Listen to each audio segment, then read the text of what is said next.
Sometimes the best way to handle our problem is to trust God and not talk. ചിലപ്പോഴൊക്കെ നമ്മുടെ പ്രശ്നം കൈകാര്യം ചെയ്യാനുള്ള ഏറ്റവും നല്ല മാർഗം ദൈവത്തിൽ വിശ്വസിക്കുക, എന്നിട്ട് മൗനമായിരിക്കുക. തിരുവചനം പറയുന്നു, 46-ാം സങ്കീർത്തനം 10-ാം വാക്യം, be still and know that I am God. മിണ്ടാതിരിക്കുക, ഞാൻ ദൈവമാണെന്നറിയുക. നമ്മുടെ ആവശ്യമില്ലാത്ത വർത്തമാനവും ദൈവത്തിലുള്ള നമ്മുടെ വിശ്വാസവും ഒരിക്കലും ഒരുമിച്ച് പോകുകയില്ല. കാരണം നമ്മുടെ സംസാരത്തിൽ സംശയങ്ങൾ, അവിശ്വാസങ്ങൾ, വിചാരങ്ങൾ എന്നിവ കലർന്നിരിക്കുക നിമിത്തം ദൈവത്തിലുള്ള വിശ്വാസത്തിന് അത് വിഘാതം സൃഷ്ടിക്കുന്നു. ഒന്നുകിൽ നാം മിണ്ടാതിരിക്കുക, ദൈവം പ്രവർത്തിക്കട്ടെ. അല്ല എങ്കിൽ നാം മിണ്ടിക്കൊണ്ടിരിക്കുകയും നമ്മുടെ ഭാരം അതേപടി ചുമന്നുകൊണ്ടും ഇരിക്കുക.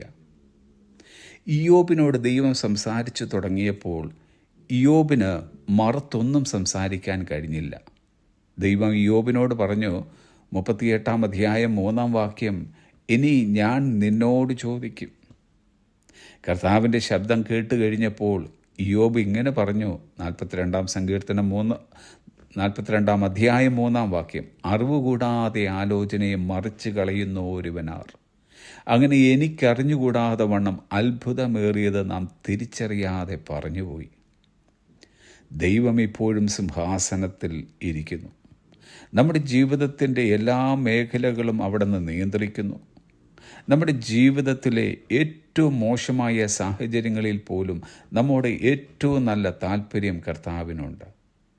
യഹോവ എനിക്ക് വേണ്ടി നല്ല ഒരു സമാപ്തി വരുത്തും എന്ന് നമുക്ക് വിശ്വസിക്കാം. നമ്മുടെ വാക്കുകളാൽ ദൈവത്തിൻ്റെ പ്രവൃത്തിക്ക് തടസ്സമുണ്ടാകുവാൻ പാടില്ല. മിണ്ടാതിരിക്കുക എന്നത് ചിലപ്പോൾ ബുദ്ധിമുട്ടായി തോന്നിയെന്നാലും മിണ്ടാതിരുന്നതിൻ്റെ മഹത്വം നാം പിന്നത്തേതിലാണ് മനസ്സിലാക്കുക. നാം മിണ്ടാതിരിക്കുന്നതിലൂടെ ദൈവത്തിന് പ്രവർത്തിക്കുവാൻ പൂർണ്ണ സ്വാതന്ത്ര്യം നാം ഒരുക്കി കൊടുക്കുകയാണ്.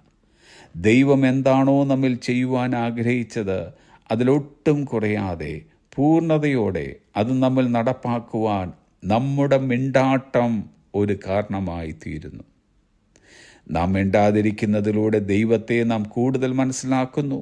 തന്നിമിത്തം നാം അവനിൽ കൂടുതൽ വിശ്വസിക്കുവാനും ആശ്രയിക്കുവാനും കാരണമായി തീരുന്നു. മൗനമായിരിക്കേണ്ട സമയങ്ങളിൽ നമുക്ക് മൗനം അവലംബിക്കാം.